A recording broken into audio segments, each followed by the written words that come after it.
हमारे शरीर के अंदर हर एक सेकंड में लाखों कोशिकाएं काम कर रही होती हैं और हाँ, ये कोशिकाएं बार बार खुद की कॉपी बनाती रहती हैं। इसी प्रोसेस को कहते हैं डीएनए सिंथेसिस।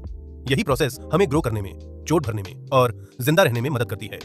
लेकिन सोचो जरा, अगर यही पावर कंट्रोल से बाहर हो जाए तो, जैसे कैंसर सेल्स का बिना रुके बढ़ना या फिर ऑटो इम्यून डिजीजेस में इम्यून सेल्स का अपने ही शरीर पर अटैक करना, तब प्रॉब्लम छोटी नहीं रहती और यहीं से एंट्री होती है एक बेहद पावरफुल ड्रग की, मेथोट्रेक्सेट। अब थोड़ा पीछे चलते हैं। 1940 के दशक में जब मेथोट्रेक्सेट बनी थी, उसका मकसद साफ था, कैंसर को रोकना। ये एक फोलेट एंटेगोनिस्ट है।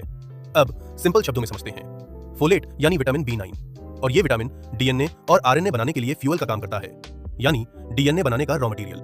मेथोट्रेक्सेट ने क्या किया? इसने सीधे फोलेट की सप्लाई ही रोक दी। हाई डोज में इस ड्रग ने ल्यूकेमिया और लिम्फोमा जैसे कैंसर्स को कंट्रोल किया। लेकिन इतनी स्ट्रॉन्ग ड्रग के साथ एक सेफ्टी बैकअप भी जरूरी था, जिसे कहा गया ल्यूकोवोरिन रेस्क्यू, ताकि नॉर्मल हेल्दी सेल्स पूरी तरह डिस्ट्रॉय ना हो जाएं। फिर 1980 के दशक में एक इंटरेस्टिंग बात नोटिस की गई। लो डोज में मेथोट्रेक्सेट इम्यून सिस्टम को भी कंट्रोल कर सकती है और तभी ये ड्रग रूमेटॉइड आर्थराइटिस और सोरियासिस जैसी ऑटो इम्यून डिजीजेस में यूज होने लगी।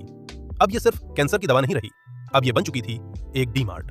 अब आते हैं इसके काम करने के तरीके पर। मेथोट्रेक्सेट का मैकेनिज्म थोड़ा स्मार्ट है, थोड़ा डेंजरस भी। ये एक एंजाइम को ब्लॉक करती है, नाम है डाइहाइड्रोफोलेट रिडक्टेज। नॉर्मली ये एंजाइम फोलेट को उसके एक्टिव फॉर्म में बदलता है, लेकिन जब मेथोट्रेक्सेट इसे ब्लॉक कर देती है तो डीएनए सिंथेसिस के लिए जरूरी मटेरियल बन ही नहीं पाता। रिजल्ट, जो सेल्स तेजी से डिवाइड हो रही होती हैं, वो सबसे पहले रुक जाती हैं। इसीलिए इसका यूज होता है रूमेटॉइड आर्थराइटिस और सोरियासिस में इम्यून सेल्स को स्लो करने के लिए। एक्टोपिक प्रेगनेंसी में, जहां प्रेगनेंसी यूट्रस के बाहर ग्रो कर रही होती है, वहां एक सिंगल इंट्रामस्कुलर इंजेक्शन से फास्ट ग्रोइंग मिलिटब वहां एक सिंगल थिकली थिल करना है, टिश्यू को खत्म करने के लिए। और कैंसर में तो ये इसका मेन रोल है ही। अब सबसे इंपॉर्टेंट पॉइंट, सबसे डेंजरस रूल, मेथोट्रेक्सेट डेली लेने की दवा नहीं है। अगर इसे रोज लिया जाए तो ये मेडिसिन नहीं रहती, ये पॉइजन बन जाती है। करेक्ट डोज होती है 7.5 से 25 मिलीग्राम, और वो भी सिर्फ हफ्ते में एक बार। साथ में फोलिक एसिड लेना कंपलसरी है, क्योंकि ये नॉर्मल सेल्स को थोड़ी प्रोटेक्शन देता है। साइड इफेक्ट्स हाँ होते हैं, माउथ अल्सर्स, थकान और हल्का हेयर फॉल। लेकिन असली खतरा यहाँ है, लिवर डैमेज, लॉन्ग टर्म में लिवर फाइब्रोसिस का रिस्क। इसीलिए रेगुलर लिवर फंक्शन टेस्ट जरूरी होता है।